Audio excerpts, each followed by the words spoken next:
ഇങ്ങനെയാണ് ഉണ്ടാക്കാൻ പോകുന്നത്. അപ്പോൾ ഇന്ന് ഞാൻ ചപ്പാത്തിയും സ്ക്വിഡാണ്. സ്ക്വിഡിൻ്റെ ഒരു പാക്കറ്റ് നമുക്ക് ചെറിയൊരു റിംഗ് കോട്ടഡ് ആയിട്ടുള്ളൊരു ഇതുണ്ട്. ഇതാണ് അതിൻ്റെ ഈ സ്ക്വിഡ്. ഇത് ഞാനൊന്ന് സവാളയൊക്കെ വഴട്ടി അതിൻ്റെ അകത്ത് ഇട്ടിട്ട് ഒരു ചെറിയൊരു കറി പോലെ ഉണ്ടാക്കാൻ പോവുകയാണ്. അതിനായിട്ട് ആദ്യം നമുക്ക് സവാള അരിഞ്ഞെടുക്കാം. ആദ്യം ഈ സവാളയൊക്കെ ഒന്ന് അതിൻ്റെ തൊലിയൊക്കെ ഒന്ന് പൊടിച്ച് നമുക്കൊന്ന് റെഡിയാക്കാം. ഞാനിത് ഫസ്റ്റ് ടൈമാണ് ഉണ്ടാക്കുന്നത്. സാധാരണ ഞാൻ ഈ സ്ക്വിഡിൻ്റെ ഇത് എണ്ണയിൽ വറുത്തിട്ടാണ് ഞങ്ങൾ യൂസ് ചെയ്യുന്നത്. ഇന്നിപ്പോൾ ഒന്ന് ഡിഫറെൻ്റായിട്ടൊന്ന് കറി വെച്ച് നോക്കാമെന്ന് വിചാരിക്കുന്നു. അപ്പോൾ എങ്ങനെ ഉണ്ടാവുമെന്ന് നമുക്കൊന്ന് ഉണ്ടാക്കി നോക്കാം.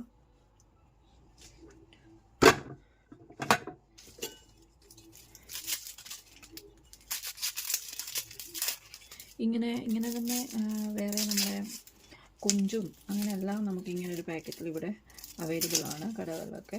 ഇതുപോലെ നേരത്തെ ഞങ്ങൾ ഇതൊരു കൊഞ്ചും വാങ്ങിച്ചിട്ട് ഇതുപോലെ നമ്മൾ കറി വെച്ച് നോക്കിയിട്ടുണ്ട്. പക്ഷേ കൊഞ്ച് സക്സസ് ആയിരുന്നു. ഇനി നമുക്ക് സ്ക്വിഡ് എങ്ങനെ ഉണ്ടെന്ന് ഇന്നൊന്ന് ട്രൈ ചെയ്ത് നോക്കാം. അതിനായിട്ട് ആദ്യം ഞാൻ സവാളയൊക്കെ ഒന്ന് കഴുകി എടുക്കുകയാണ്. സവാള കഴുകി എടുത്തിട്ടുണ്ട്. ഇനി നമുക്കിതൊന്ന് അരിഞ്ഞ് റെഡിയാക്കാം. ഞാനത് നോർമലായിട്ട് തന്നെയാണ് സവാള അരിഞ്ഞ് കൊടുക്കുന്നത്. സാധാ ചിക്കൻ ഉണ്ടാക്കുന്നത് പോലെ തന്നെ നമുക്ക് അരിഞ്ഞു കൊടുത്താൽ മതിയാവും.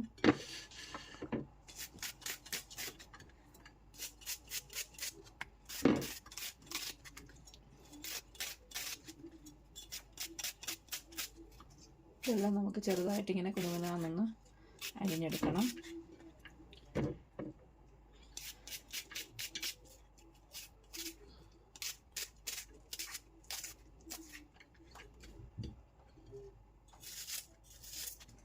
ഇതെല്ലാം അരിഞ്ഞ് റെഡിയാക്കി കഴിഞ്ഞിട്ട് നമുക്ക് കടുക് വറുത്ത് അതിൽ സവാള വഴറ്റി പിന്നെ നമുക്ക് വേണ്ട മസാലകളൊക്കെ ഒന്ന് ഇട്ട് കൊടുത്ത് സാധാ നമ്മുടെ ചിക്കൻ കറിയും അല്ലെങ്കിൽ മുട്ടക്കറിയൊക്കെ വെക്കുന്ന പോലെ തന്നെ ഉള്ള മസാലകളാണ് ഇതിലും ഇടേണ്ടത്.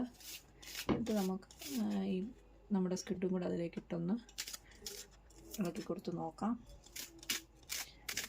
ഒത്തിരി ചാറായിട്ടുണ്ടാക്കാതെ കുറച്ച് ഡ്രൈ ആയിട്ട് വേണം ഇതുണ്ടാക്കാനായിട്ട്. അന്നേരം നമുക്ക് കുറച്ചും കൂടെ ഒരു ടേസ്റ്റ് വരും.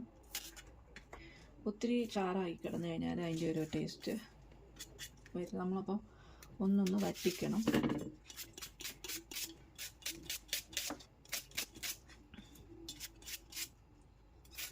സവാളയൊക്കെ ഏകദേശം അരിഞ്ഞ് കഴിയാറായിട്ടുണ്ട്.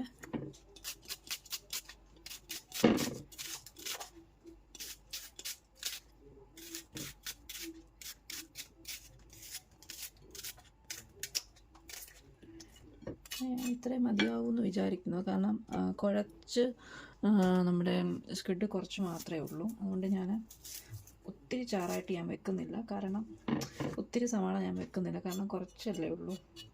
അതുകൊണ്ട് തന്നെ ഇത് മതിയാവും എന്ന് വിചാരിക്കുന്നു. അല്ലെ ഞാനതുകൂടെ അങ്ങ് അരിഞ്ഞെടുക്കുവാണ്. കാരണം ചാറ് കുറഞ്ഞു പോയാലും ശരിയാവില്ലല്ലോ.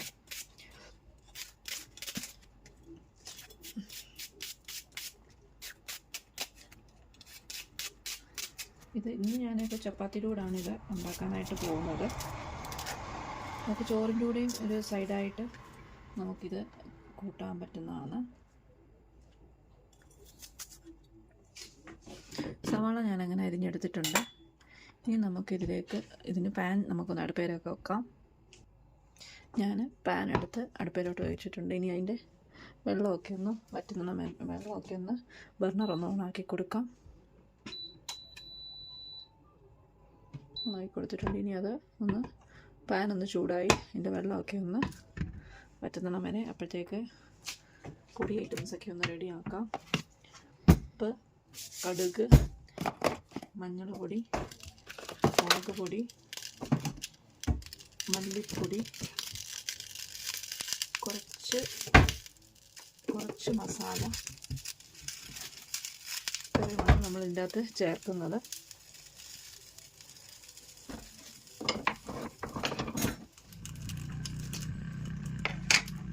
ഞാൻ ഈ വെള്ളം ഒന്ന് ജസ്റ്റ് ഒന്ന് തുടച്ച് കൊടുക്കുവാണ്. അല്ലെങ്കിൽ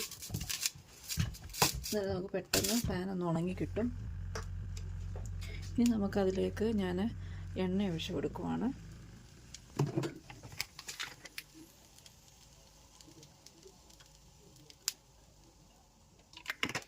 ഇനി എണ്ണയൊന്ന് ചൂടാകുമ്പോൾ നമുക്കൊന്ന് കടുകൊന്ന് ഇട്ട് കൊടുക്കാം. കടുക് അതിലേക്കൊന്ന് ഇട്ട് കൊടുക്കുവാണ്. ഞാൻ മുളക് പൊടി ഇടുന്നത് കൊണ്ട് തന്നെ പച്ചമുളക് ഇടുന്നില്ല. ഓൾറെഡി മുളക് പൊടി ഇടുന്നത് കൊണ്ട്.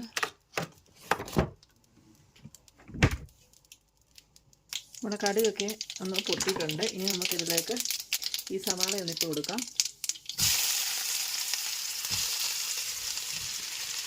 സവാള ഇനി ഒന്ന് വരണ്ടൊന്ന് വരുമ്പോഴത്തേക്ക് ഒന്ന് ഇളക്കി കൊടുക്കാം.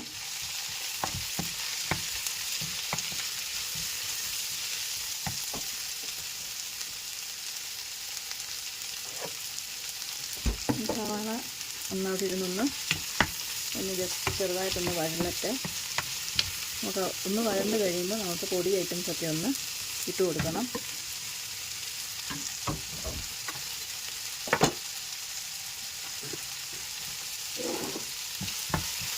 ഇളക്കി കൊടുക്കാം.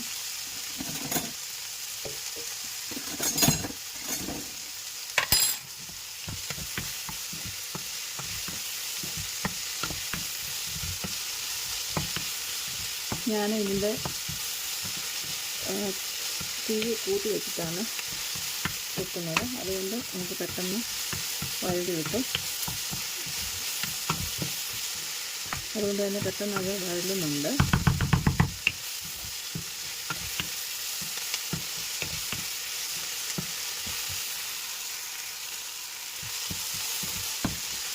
തീ കൂട്ടി വെച്ചിട്ടുണ്ടെങ്കിൽ നമ്മളത് ഇളക്കി കൊടുത്തുകൊണ്ടേ ഇരിക്കണം, അല്ലെങ്കിൽ കരിയും അടിക്ക് പറ്റും. അതുകൊണ്ട് നമ്മൾ ഇങ്ങനെ ഇളക്കി കൊടുത്തുകൊണ്ടേ ഇരിക്കണം.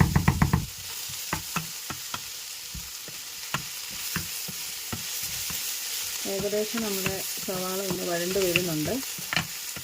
ഇനി ഇതിലേക്ക് നമുക്ക് ഓരോ പൊടികളായിട്ട് കുറച്ച് ചേർത്ത് കൊടുക്കണം.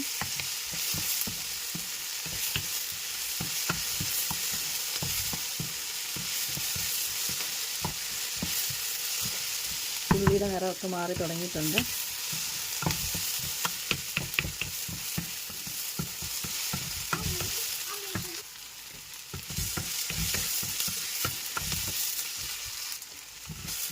ഏകദേശം നമ്മുടെ സവാള ഒരു ബ്രൗൺ കളറായിട്ടുണ്ട്. ഇനി ഞാനിതിലേക്ക് കുറച്ച് വെളുത്തുള്ളി പേസ്റ്റ് ആഡ് ചെയ്യാൻ പോവാണ്. ഇത് പേസ്റ്റാണ്, അതുകൊണ്ട് വെളുത്തുള്ളി പേസ്റ്റ് ഞാൻ ഇതിലോട്ട് ആഡ് ചെയ്യുവാണ്. ഇനി അതൊന്ന് ഇളക്കി മിക്സ് ചെയ്യാം.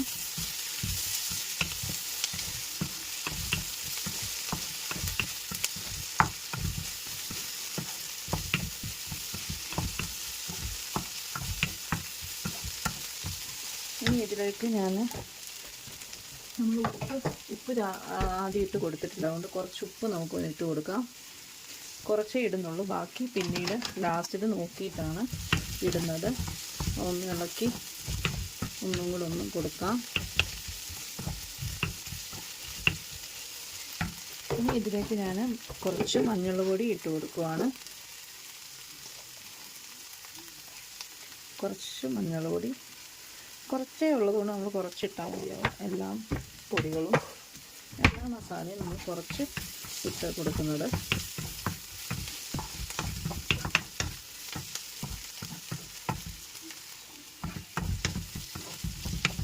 അത് ഇളക്കി മിക്സ് ആയിട്ടുണ്ട്. ഇനി ഒരു തുള്ളി കുറച്ച് മല്ലിപ്പൊടി ഞാൻ ഇതിലോട്ടൊന്ന് ഇടുവാണ്. കുറച്ചേ ഇടുന്നുള്ളൂ, അധികം ഒന്നും ഇടുന്നില്ല. കുറച്ച് മല്ലിപ്പൊടി ഒന്നിട്ട് കൊടുക്കുവാണ്. ഇനി നമുക്കിതിലേക്ക് മുളക് പൊടി മസാലപ്പൊടിയും കൂടി ഇട്ട് കൊടുക്കേണ്ടതായിട്ടുണ്ട്. ഇതെല്ലാം ഒന്ന് ഇളക്കിയിട്ടുണ്ട്. ഇനി ഞാൻ ഇതിലേക്ക് കുറച്ച് മസാല ഒന്ന് ഇട്ട് കൊടുക്കുവാണ്. അത് ഞാൻ കുറച്ച് മാത്രമേ ഇടുന്നുള്ളൂ. മസാല ഇട്ട് കൊടുത്തിട്ടുണ്ട്. പിന്നെ വേണമെങ്കിൽ ലാസ്റ്റിൽ കുറച്ചും കൂടെ എല്ലാം ഇട്ട് കൊടുക്കും. ഇനി മസാല ഇളക്കി കൊടുക്കാം. ഇനി ഞാൻ മുളക് പൊടിയും കൂടെ ഇനി ഞാൻ ഇതിലേക്ക് മുളക് പൊടി ഇട്ട് കൊടുക്കുവാണ്. ഒന്ന് ഇളക്കി മിക്സ് ചെയ്യാം. ഇനി മുളക് പൊടിയും കൂടെ ഇട്ട് മിക്സ് ചെയ്തിട്ട് നമുക്ക് കുറച്ച് വെള്ളം ഒഴിച്ച് ഒന്ന് വെക്കണം. അതിന് മുന്നേ നമുക്ക് നമ്മുടെ സ്കിഡും കൂടെ അതിലേക്കൊന്ന് ആഡ് ചെയ്യണം.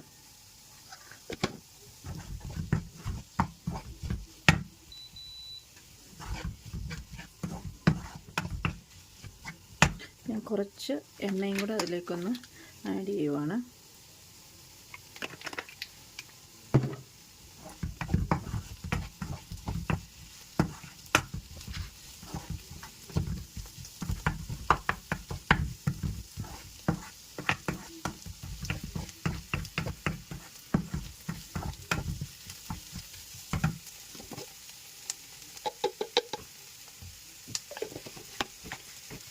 ഇനി നമുക്ക് സ്കിഡ് ഒന്ന് അതിലേക്കൊന്ന് ഇട്ട് കൊടുക്കാം.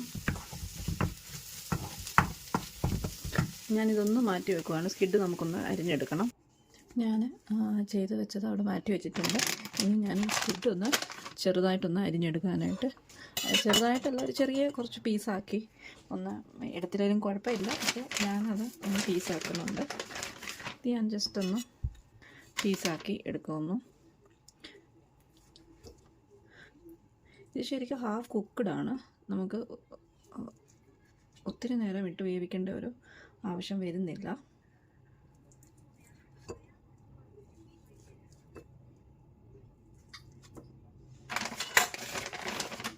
ഇതാണ്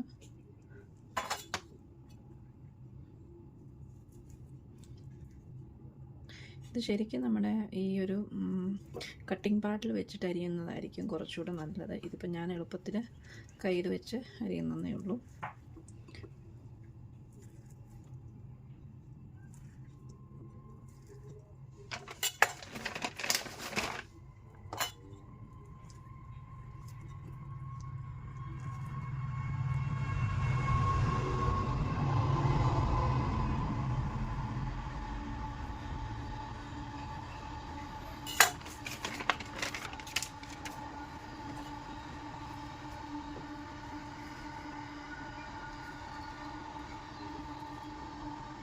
ഞാനങ്ങനെ ഈ നമ്മുടെ സ്ക്വിഡെല്ലാം അരിഞ്ഞെടുത്തിട്ടുണ്ട്, പീസാക്കി എടുത്തിട്ടുണ്ട്. ഇനി നമുക്കിത് ഇതിലേക്കൊന്ന് ഇട്ട് കൊടുക്കണം.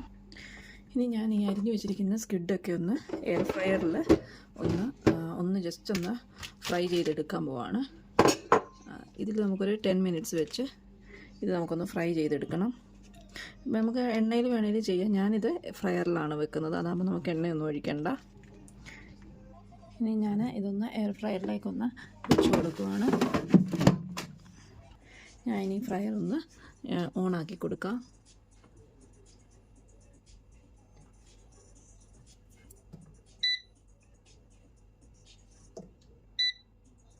ഇതിൽ പല ഓപ്ഷനുണ്ട്. ഞാനിപ്പം ഫിഷിൻ്റെ ഓപ്ഷനിലാണ് വെക്കുന്നത്. ഇനി നമുക്കിതൊന്ന് ഓണാക്കി കൊടുക്കാം.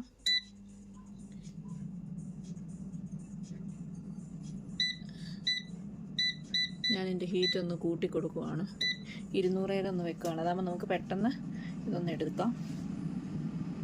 ഞാൻ ഇത് തുറന്ന് നോക്കാം. നമുക്ക് ഒന്ന് കുറച്ചായതേ ഉള്ളൂ. ഞാൻ കുറച്ചുകൂടെ ഒന്ന് മുരിച്ചെടുക്കണം.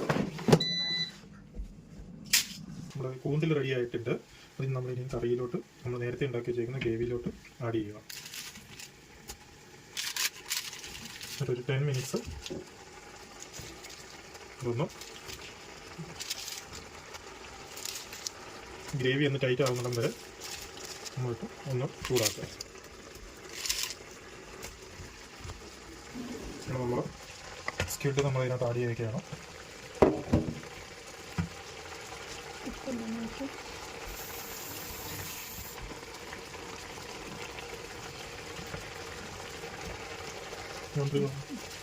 നമ്മൾ ആവശ്യത്തിനുള്ള ഉപ്പിട്ടു.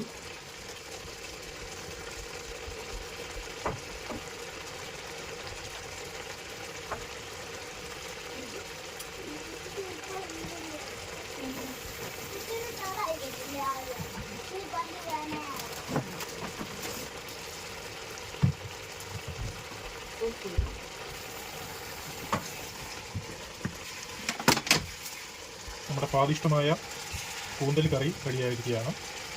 ഇനി നമുക്കിത് വാങ്ങി നമുക്ക് സെർവ് ചെയ്യാം.